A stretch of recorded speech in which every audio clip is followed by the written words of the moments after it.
নমস্কাৰ, মই অংকুৰ। আপুনি চাই আছে অংকুৰ অংকুৰণ অফিচিয়েল। বন্ধু বান্ধৱীসকল, এই ভিডিঅ'টোৰ মাধ্যমেৰে মই আপোনালোকৰ লগত আলোচনা কৰিম অৰুণোদয় আঁচনি 3.0ৰ বিষয়ে। 17 ছেপ্টেম্বৰত টকা পাবলৈ লিষ্টত নাম আছে নাই, আপুনি কেনেকৈ জানিব? 17 ছেপ্টেম্বৰত 1250 টকা দিব নে নাই, আপোনালোকক 1500 টকা দিব, সেই সম্পৰ্কে এই ভিডিঅ'টোৰ মাধ্যমেৰে আপুনি জানিব। নতুনকৈ প্ৰ-পত্ৰ লাভ কৰিলে নাই, সকলো তথ্য জানিবলৈ আপুনি এই ভিডিঅ'টো চাব লাগিব। বন্ধু বান্ধৱীসকল, ভিডিঅ'টো আৰম্ভ কৰাৰ আগতে আপোনালোকক সৰু এটা ৰিকুৱেষ্ট কৰোঁ। যদি আপুনি আমাৰ ইউটিউব চেনেলটোত পোনপ্ৰথমবাৰৰ বাবে ভিজিট কৰিছে, তেন্তে প্লিজ আমাৰ ইউটিউব চেনেলটো ছাবস্ক্ৰাইব কৰক আৰু কাষতে থকা বেল বটনটো প্ৰেছ কৰি অল অপশ্যনটো ক্লিক কৰিবলৈ নাপাহৰিব। তেতিয়াহে আপুনি এই গুৰুত্বপূৰ্ণ কথাখিনি শুনিব পাৰিব। বন্ধু বান্ধৱীসকল, আহকচোন তেন্তে আমি অলপো পলম নকৰি ভিডিঅ'টোৰ ফালে আগবাঢ়োঁ। বন্ধু বান্ধৱীসকল, আমি নিশ্চয় গম পাওঁ যে অসমৰ সৰ্ববৃহৎ আঁচনিখনেই হৈছে অৰুণোদয় আঁচনি। এই আঁচনিখনৰ জৰিয়তে বৰ্তমান সময়ত 40 লাখ মহিলা উপকৃত হ'ব। প্ৰথম 1 নম্বৰ পৰ্যায়ত আৰম্ভ হৈছিল কিমানকৈ টকা তেওঁলোকক প্ৰদান কৰিছিল, 850 টকা প্ৰদান কৰিছিল। তাৰপিছত নেক্সট 1000 টকা দিলে। তাৰপিছত পিছৰবাৰ তেওঁলোকক 1250 টকাকৈ প্ৰদান কৰিলে। বৰ্তমান সময়তো 1250 টকাকৈ প্ৰদান কৰিব অসম চৰকাৰে। এতিয়া হিতাধিকাৰীসকলৰ মাজত এটা কনফিউজন হৈ আছে বা অৰুণোদয় আঁচনি যিসকলে টকা লাভ কৰিব সেইসকলৰ লিষ্টত নাম আছেনে নাই বা তেওঁলোকে কেনেকৈ জানিব বা ক'ত যাব লাগিব। এতিয়া বন্ধু বান্ধৱীসকল, মই আপোনালোকক জনাওঁ যে ডক্টৰ হিমন্ত বিশ্ব শৰ্মাই বা অসম চৰকাৰে যিসকল অৰুণোদয় আঁচনি লাভ কৰি আছে তেওঁলোকলৈ একোখনকৈ চিঠি পঠাইছে। কোনে চিঠি পঠাইছে? হিমন্ত বিশ্ব শৰ্মাই। সেই চিঠিখনত দিছে এখন সন্তুষ্টি পত্ৰ, এখন সৰু কিতাপ আৰু এখন মুখ্যমন্ত্ৰী ৰন্ধন গেছৰ বা মুখ্যমন্ত্ৰী ৰাজসাহায্য ইন্ধন। এতিয়া কথা হ'ল, এতিয়া আপুনি টকাটো 17 ছেপ্টেম্বৰত পাবলৈ লিষ্টত নাম থকাটো জৰুৰী নেকি? বন্ধু বান্ধৱীসকল, নিশ্চয় এইটো গুৰুত্বপূৰ্ণ কথা। আপোনালোকে যিহেতু মুখ্যমন্ত্ৰীৰ ফালৰ পৰা একোখনকৈ চিঠি পাইছে, যিসকলে চিঠিখিনি লাভ কৰিছে সেইসকলে 1250 টকা 17 ছেপ্টেম্বৰত লাভ কৰিব।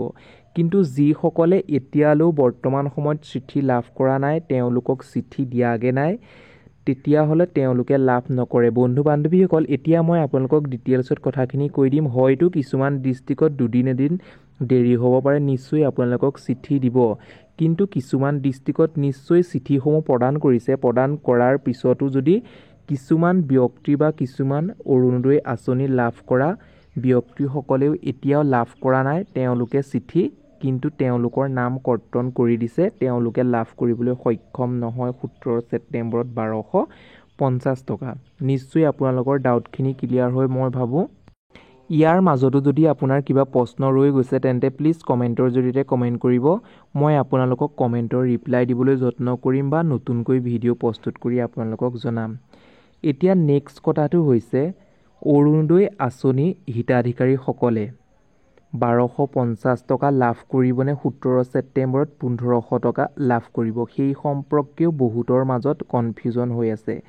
মই কৈ দিছোঁ শুনক স্পষ্টকৈ, 17 ছেপ্টেম্বৰত আপোনালোকক 1250 টকাহে লাভ কৰিব। 1500 টকা কেতিয়াকৈ লাভ কৰিব? যিহেতু চিঠিখনৰ লগত একোখন প্ৰ-পত্ৰ দিছে মুখ্যমন্ত্ৰী সুলভ ইন্ধন আঁচনি। সেই আঁচনিখন আৰম্ভ হ'ব 2024 চনৰ জানুৱাৰী মাহৰ পৰা। যিহেতু আপোনালোকে প্ৰ-পত্ৰখিনি সুন্দৰকৈ ফিল-আপ কৰি জমা দিয়াৰ পাছত 2024 বৰ্ষৰ জানুৱাৰীৰ পৰাহে আৰম্ভ হ'ব। তেতিয়া আপুনি 1500 টকা লাভ কৰিবলৈ সক্ষম হ'ব। কিন্তু ইয়াৰ মাজতো এটা কথা আছে, আপুনি প্ৰত্যেক মাহতে 1500 টকা লাভ কৰিবলৈ সক্ষম নহয়। কেতিয়া আপুনি লাভ কৰিবলৈ সক্ষম হ'ব? যেতিয়া আপুনি এটা গেছ চিলিণ্ডাৰ ক্ৰয় কৰিব, ক্ৰয় কৰাৰ বাবদ যেতিয়া চিলিণ্ডাৰটো ক্ৰয় কৰি আনিব, কিনাৰ পাছতহে আপুনি 250 টকাটো লাভ কৰিব। যদি আপুনি 2-3 মাহ ক্ৰয় নকৰে তেতিয়াহ'লে লাভ নকৰে। আপুনি প্ৰত্যেক মাহতে ক্ৰয় কৰিবই লাগিব। নিশ্চয় বুজি পাইছে। এতিয়া আপুনি নতুনকৈ প্ৰ-পত্ৰখন লাভ কৰিলে নাই? মই ভাবিছোঁ যে যিসকল অৰুণোদয় আঁচনি গ্ৰাহক আছিল বা হিতাধিকাৰী আছিল তেওঁলোকক নিশ্চয় প্ৰ-পত্ৰখন প্ৰদান কৰিছে। এতিয়াও যদি আপোনালোকৰ প্ৰ-পত্ৰ প্ৰদান কৰা নাই তেন্তে আপুনি অতি সোনকালে নিজৰ পঞ্চায়তৰ লগত যোগাযোগ কৰক বা আপোনাৰ যিগৰাকী মেম্বাৰ আছে মেম্বাৰ লগত যোগাযোগ কৰক। নিশ্চয় আপোনাক প্ৰ-পত্ৰ বা যিখন মুখ্যমন্ত্ৰী হিমন্ত বিশ্ব শৰ্মাই পঠাইছে চিঠি সেই চিঠিখন দিবৰ বাবে তেওঁলোকক ৰিকুৱেষ্ট কৰক। আৰু আপুনি লিষ্টত নাম আছে নাই চেক কৰিবৰ বাবে নিজৰ ব্লক বা পঞ্চায়তত যোৱাটো অত্যন্ত জৰুৰী। আৰু যদি আপুনি পঞ্চায়তত যাব নিবিচাৰে তেন্তে ব্লকত যাব। ব্লকত এটা অৰুণোদয় কেন্দ্ৰ স্থাপন কৰিছে। সেই অৰুণোদয় কেন্দ্ৰৰ জৰিয়তে সকলোখিনি ডিটেইলছ জানিব পাৰিব। বন্ধু বান্ধৱীসকল, এই ভিডিঅ'টোৰ মাধ্যমেৰে সৰু কিছুমান ইনফৰমেশ্যন দিবৰ বাবে যত্ন কৰিলোঁ। ইয়াৰ মাজতো যদি আপোনাৰ কিবা প্ৰশ্ন ৰৈ গৈছে তেন্তে প্লিজ কমেণ্ট কৰিব। মই আপোনালোকক যিমান পাৰোঁ সিমান সহায় কৰিবলৈ যত্ন কৰিম। আজিলৈ ভিডিঅ'টো ইমানেই। আকৌ পুনৰ নতুন এটা ভিডিঅ'ত লগ পোৱাৰ আশাৰে ধন্যবাদ।